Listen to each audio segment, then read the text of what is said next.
and a big warm welcome back to my channel. I also wanted to say hey to all of you new guys on it here. I've had quite a few subscribers over the past few days, so I just wanted to say thank you for subscribing. It really means the world to me, and I hope you enjoy the videos that are coming up.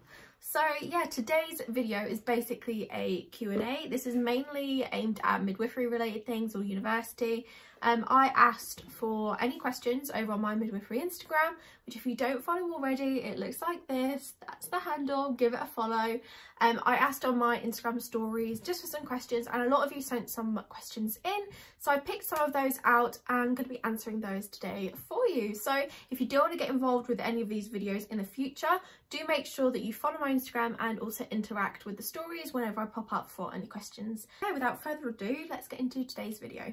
Okay, so I have them all written down in my little notebook, so I'm just going to go through a couple of them and just have a chat with you guys basically. So the first one was, how did you know that midwifery was for you? So I find that this question is really hard to kind of answer, because I feel like any of you that have been to a midwifery interview and they ask you why do you want to be a midwife, it's kind of such a fundamental question, but it's so hard to answer.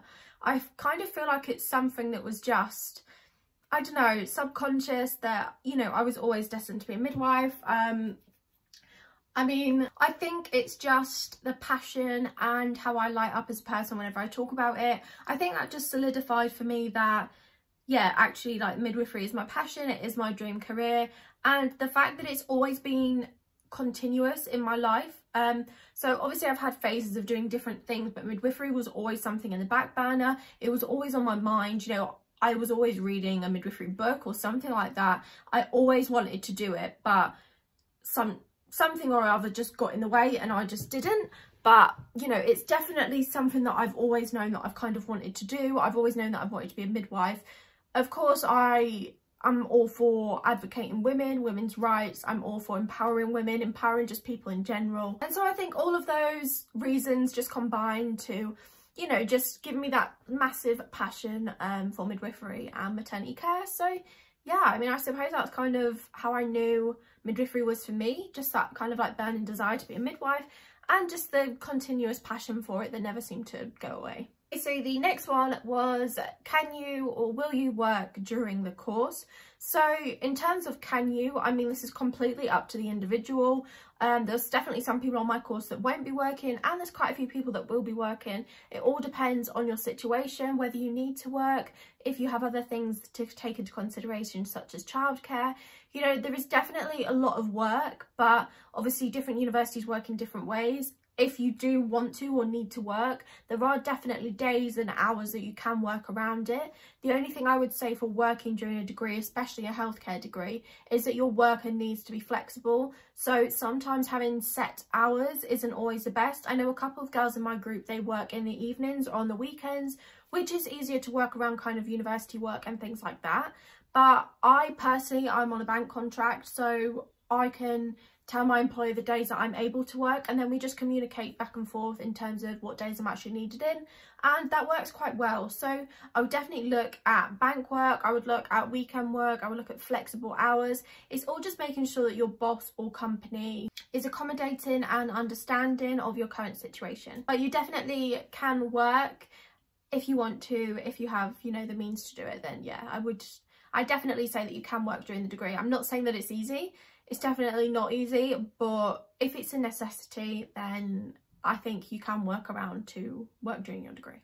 The next one is, what do you enjoy most about midwifery? So I find this one really hard. Obviously, I haven't been out into placement yet, so it's hard to acknowledge what physical part of midwifery most interests me or I like the most, because I haven't had any experiences of birth apart from ones that I've seen on social media or on the television. So I haven't really had any favourite part of midwifery in that aspect. But I would say in terms of academic, I'm a bit of a nerd, so I love anatomy and physiology. I love how the body works. I have always and will always think it's just amazing how you produce a life, you grow this life, and it just fascinates me. So I would definitely say that the anatomy and physiology, you know, the physiology of the woman's body in childbirth, all of these times where the body is changing so drastically to accompany for the birth of this baby, to accompany the growth and the development of this baby, I just think it's amazing. So yeah, I'm a little bit of a nerd for anatomy and physiology, but I would say that's definitely my favourite part. However, that's probably going to change as we go on throughout the course, so it'll be interesting at the end of the 3 years what my favourite part was. Is there anything you wish you knew before starting the course?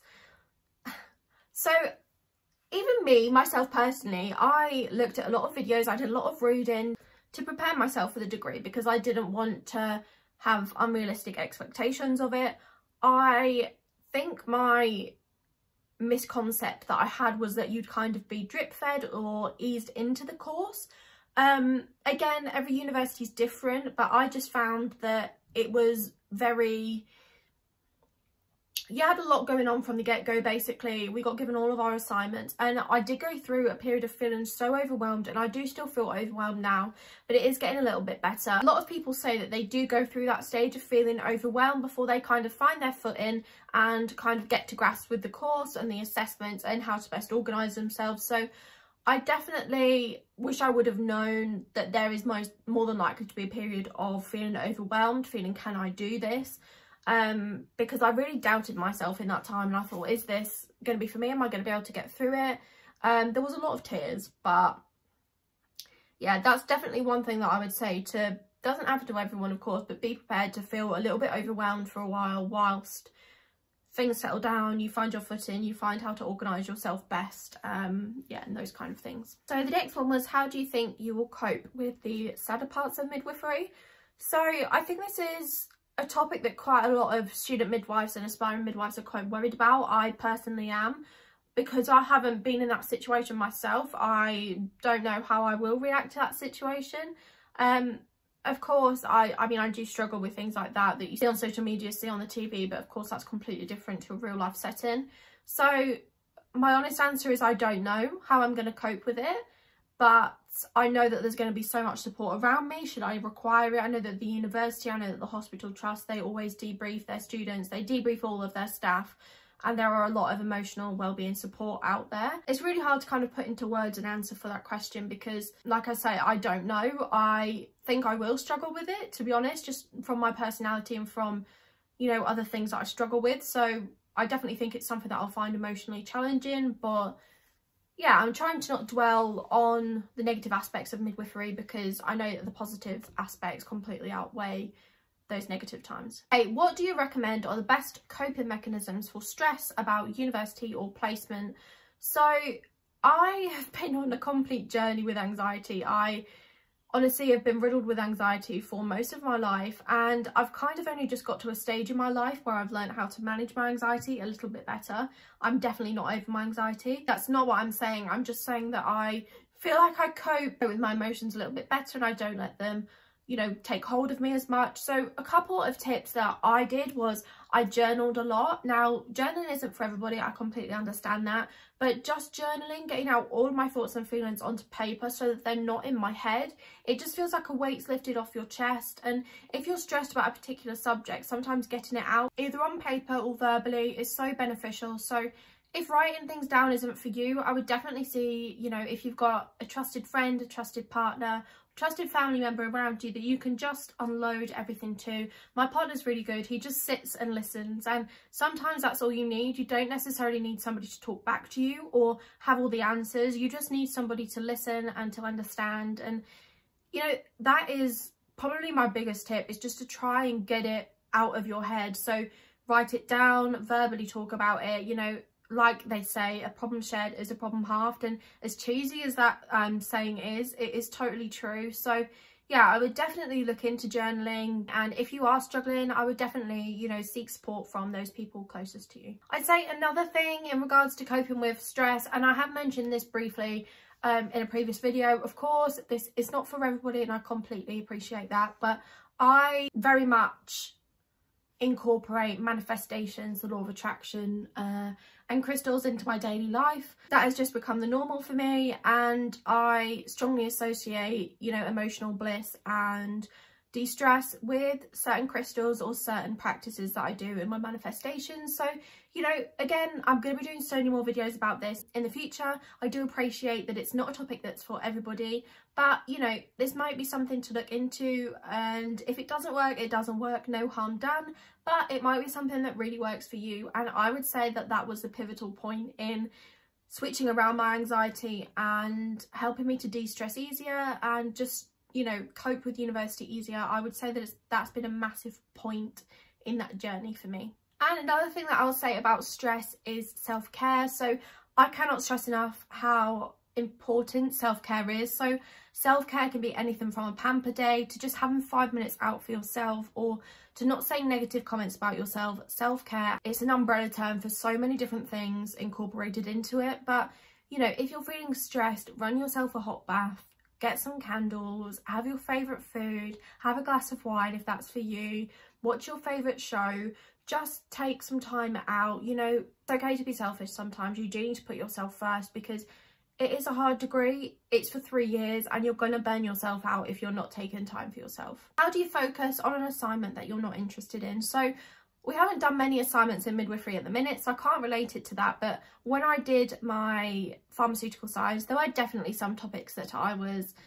not as interested in, but what I always said to myself was it was about remembering the bigger picture. So whilst this little bit might not seem very important to you, or it doesn't interest you, it is a building block for the rest of your degree. So that knowledge that you're going to have from doing that boring assignment, you may not think that you're ever going to use it, but 6 months down the line you might do another assignment or have an exam and something relating to that assignment will come up.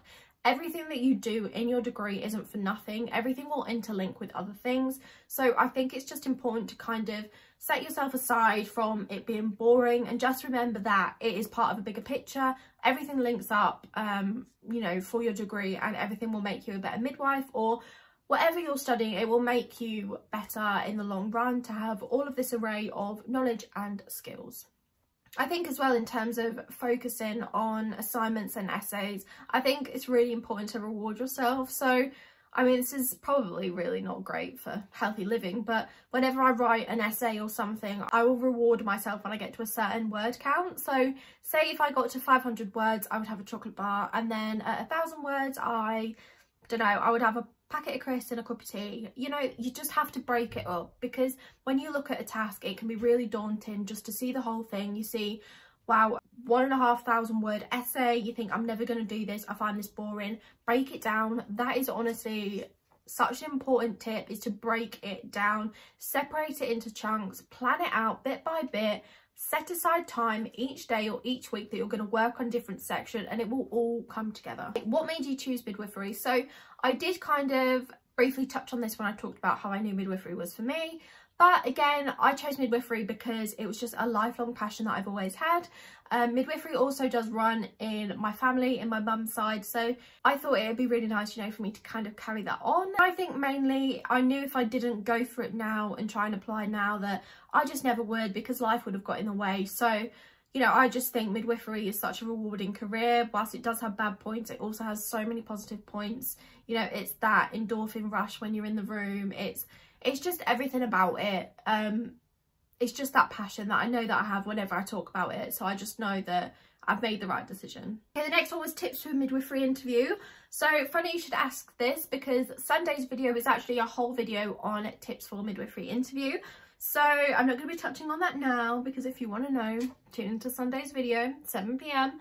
But that will be up there as well. I also have a video all about my midwifery selection day, so I'll link that at the end of this video so you can kind of get an idea of what my midwifery interview was like, but I'll be popping up all the tips on my next video. And finally, how did you pick which university you wanted to go to? So like I mentioned in my midwifery story, I had quite a few universities that I did want to go to. I had a few that I'd picked out. The one that I'm at now wasn't actually my first choice. Unfortunately, I got declined from every other university apart from the one that I'm at now. So it kind of took out the choice for me. But But, you know, it's definitely looking at things like transport. Is it easy to get there? Where would your placement sites be?